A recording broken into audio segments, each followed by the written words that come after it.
نکالے۔ انگریزوں کا جب ناپاک سایہ پڑا تو اس حادثی قوم ہندوستان کے تخت و تاج کا مالک بن بیٹھی، تو ان انگریز بھیڑیوں کے اقتدار کے خلاف سب سے پہلے آواز کو ہم نے بلند کیا۔ راستے کی قربت و دوری سے بے فکر ملک کی آزادی کی تلاش میں پھانسی کے پھندوں کو چوم کر منزل کا نشان ہم نے پوچھا۔ ملک کے آزادی کے خاطر سینوں پر گولیاں ہم نے کھائی۔ ملک کے آزادی کے خاطر اپنے چھوٹے چھوٹے بچوں کو اور اپنی بیویوں کو بیوہ ہم نے کیا۔ ملک کے آزادی کے خاطر اپنی جانوں کا نذرانہ پیش ہم نے کیا۔ ملک کے آزادی کے خاطر اپنے اولادوں کی قربانی پیش ہم نے کی۔ ملک کے آزادی کے خاطر ہم نے کھولتے ہوئے تیل کو ٹھنڈا پانی سمجھ کر اس میں چھلانگ لگا ڈالی۔ ملک کے آزادی کے خاطر ہم نے ایسی قربانی پیش کی کہ ہمیں بتانے کی ضرورت نہیں، تاریخ کے اوراق گواہ ہے کہ دہلی کی چاندنی چوک سے لے کر خیبر کی جامع مسجد تک کوئی ایک درخت ایسا موجود نہیں تھا جس پہ ہم علماء کی لاشیں نہ لٹکی ہو۔ اس طرح ہم نے اپنے اس ملک کو آزاد کروایا، اور ہم نے بہت سوچ اور سمجھ کر جمہوریت کا راستہ اختیار کیا تاکہ مختلف مذاہب و ادیان اور نظریات و عقائد کے لاکھوں کروڑوں ہندوستانی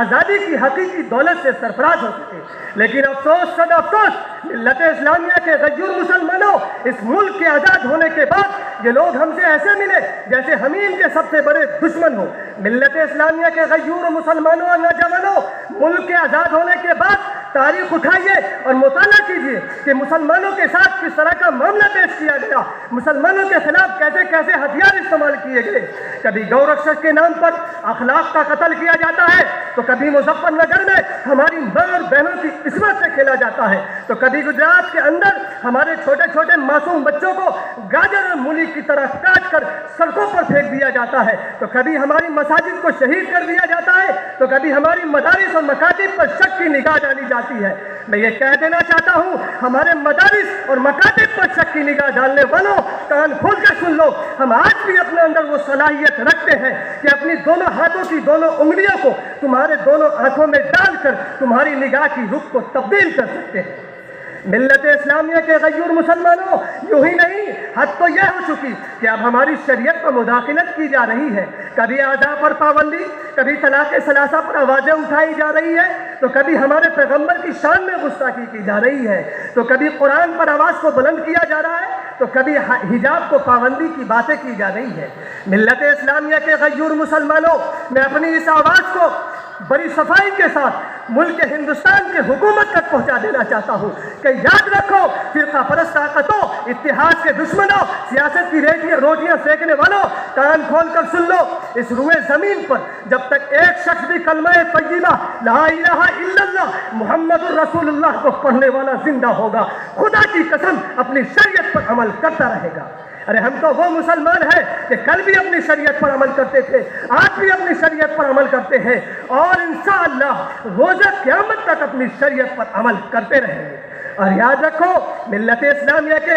مسلمانوں اور نوجوانوں اور ہندوستان کے لوگوں، اگر کل ہم نے اپنے شریعت کے لیے، اپنے ملک کے لیے، اپنے قوم کے لیے، اپنی سماج کے لیے پھانسی پہ چڑھے تھے اور سینوں پر گولیاں کھائی تھی اور اپنے بچوں کو یتیم کیا تھا، تو آج بھی ہم اپنے قوم کے لیے، اپنی سماج کے لیے، اپنے ملت کے لیے سینوں پر گولیاں کھا سکتے ہیں، اپنے بچوں کو یتیم کر سکتے ہیں، لیکن اپنی شریعت پر ذرا سی آنچ کو برداشت نہیں کر سکتے۔ اور آج میں بڑی صفائی کے ساتھ یہ بھی کہہ دینا چاہتا ہوں کہ آج سے 73 سال پہلے ہمارے قائد حضرت مولانا علامہ حفظ الرحمان صاحب نے پارلیمنٹ کی سرزمین پر کھڑے ہو کر کہا تھا کہ آج اگر اس ہندوستان کی سرزمین پر کوئی حق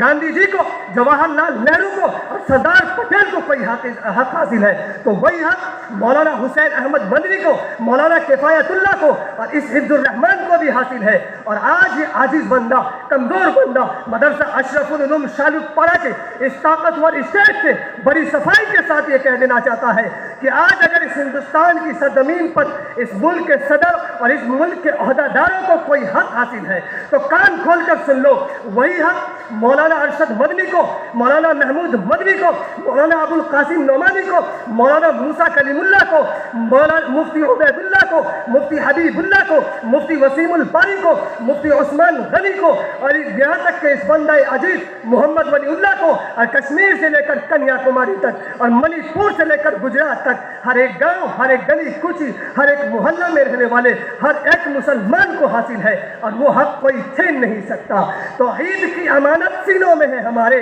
توحید کی امانت سینوں میں ہے ہمارے، آسان نہیں مٹانا نام و نشاں ہمارا، باطل سے ڈرنے والے اے آسمان نہیں ہم، 100 بار کر چکا ہے تو انتہا ہمارا۔ انہی چند الفاظ کے ساتھ میں اپنے بیان سخن کو ختم کرتا ہوں۔ وآخر